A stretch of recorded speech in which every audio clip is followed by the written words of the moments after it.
ধন্যবাদ আপনাকে। আমরা আসলে প্রচণ্ড মানবিক বিপর্যয়কর একটা পরিস্থিতির মধ্যে দিয়ে যাচ্ছি, যেটা অপ্রত্যাশিত এবং এই বন্যাটা অভূতপূর্ব।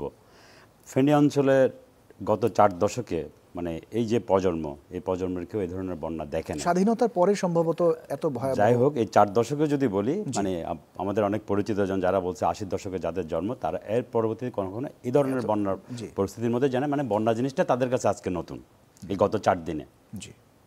আপনি যেটা বলছিলেন, 4টা থানা সম্ভবত, এই পরশুরাম, তারপরে যে ফেনী সদর, ছাগলনাইয়া, এরকম 4টা থানার বলতে গেলে 90-95% পানির নিচে তলিয়ে গেছে। কোথাও কোথাও পানির উচ্চতা একতলা ভবন, দোতলা ভবন ছড়িয়ে গেছে। তাহলে মানুষ যাবে কোথায়? এবং সবচেয়ে বড় বিপর্যয় যেটা হচ্ছে, কোনো ধরনের যোগাযোগ ব্যবস্থা ওখানে নাই। অতএব গত 72 ঘন্টায় কী হয়েছে, কোন মানুষটি বেঁচে আছে, কিভাবে বেঁচে আছে, কোথায় বেঁচে আছে, সেটা ট্রেস করা যাচ্ছে না।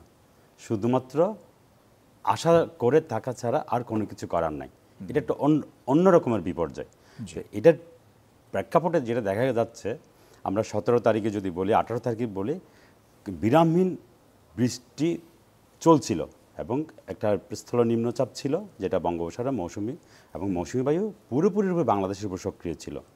এই যে একটা প্রচণ্ড বৃষ্টির প্রভাব এবং পুরো এলাকা জুড়ে, তারপর হঠাৎ করে এই বৃষ্টির সাথে সাথে পানি, উজানের পানি চলে আসা, বৃষ্টির পানি জমে যাওয়া, সেই পানি কোথাও যেতে না পারা, সব কিছু মিলিয়ে একটা অপ্রত্যাশিত পরিস্থিতি তৈরি হয়েছে। কেউ আগে থেকে প্রস্তুতির কোনো রকম সুযোগ পায়নি, তাদের কাছে কোনো তথ্য পৌঁছায় নাই, তারা জানেও না যে কি করতে হবে। কিন্তু এরকম বৃষ্টি তো এর আগেও হয়েছে, কিন্তু এতটা ভয়াবহ কেন? এর আগেও যেটা হয়েছে, আমরা যদি তথ্যপত্রের দিকে তাকাই, আমরা দেখি অতীতেও কিছু বৃষ্টির এরকম বড় বড় বৃষ্টির রেকর্ড আছে, যেমন ফেনীতে আছে, মাইজদিকোড়ে আছে, এর আগে চিটং আমরা দেখি, চট্টগ্রাম জেলাটা, হ্যাঁ সেটা আছে।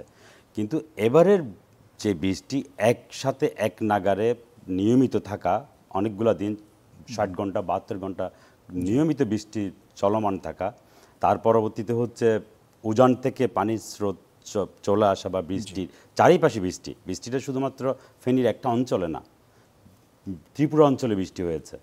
আমরা দেখেছি যে পরিমাণ বৃষ্টি আমরা ফেনীতে রেকর্ড পেয়েছি, 312 মিলিমিটার 24 ঘন্টার, একদিন সন্ধ্যা 6টা থেকে পরের দিন সন্ধ্যা 6টা, সেরকম 300-400 মিলিমিটার বৃষ্টির রেকর্ড আমরা ত্রিপুরা অঞ্চলে 3-4টা পয়েন্টে আমরা জেনেছি তথ্যপাত্র থেকে, যে তথ্যগুলো শেয়ার হয়েছে সোশ্যাল মিডিয়ায়। আরেকটা আমরা দেখছি যে তথ্য ফেনী, কুমিল্লা এবং ত্রিপুরা রাজ্যের উপর দিয়ে গড়ে 450 মিলিমিটার।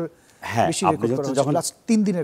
যখন আপনি গড় করতেছেন, আমি কোনোটা ফ্যাক্ট বলতেছি, ধরুন 19 তারিখের টোটাল বৃষ্টিপাতটা একদিনে কত ছিল, যেমন কুমিল্লায় কত ছিল, কিন্তু আমরা যখন গড় করতেছি সেই বৃষ্টি এরকম, যেমন ত্রিপুরা অঞ্চলে দেখিয়েছে তাদের টোটাল বৃষ্টিপাত, যেটা স্বাভাবিক বৃষ্টিপাত আমরা বলি, তার চেয়ে 234 ভাগ বেশি হয়েছে। আপনারা হয়তো জানেন, এই জুন, জুলাই, আগস্ট, সেপ্টেম্বর, এই 4 মাস হচ্ছে আমাদের বর্ষাকাল। এই বর্ষাকালের মধ্যে জুলাই মাসে স্বাভাবিক যে বৃষ্টিপাত, তার চেয়ে কম বৃষ্টিপাত হয়েছে।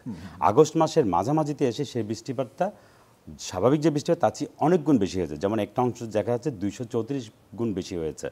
আবার সেরকম আমাদের এই অঞ্চলেও কোনো কোনো পয়েন্টে সেটা এরকম 100-200 ভাগ বেশি বৃষ্টি হয়ে অন্যরকম একটা পরিস্থিতি তৈরি হয়েছে। সেই বৃষ্টির পানি যাওয়ার কোনো পরিস্থিতি তৈরি হয়নি, কারণ বৃষ্টি বিরামহীন ছিল, বৃষ্টি চলে যাওয়ার কোনো সুযোগ নেই। এর মধ্যে যেটা হয়েছে, আরও অধিকতর পানি উজান থেকে আসার কারণেই মূলত এই বন্যাটা শুরু হয়েছে।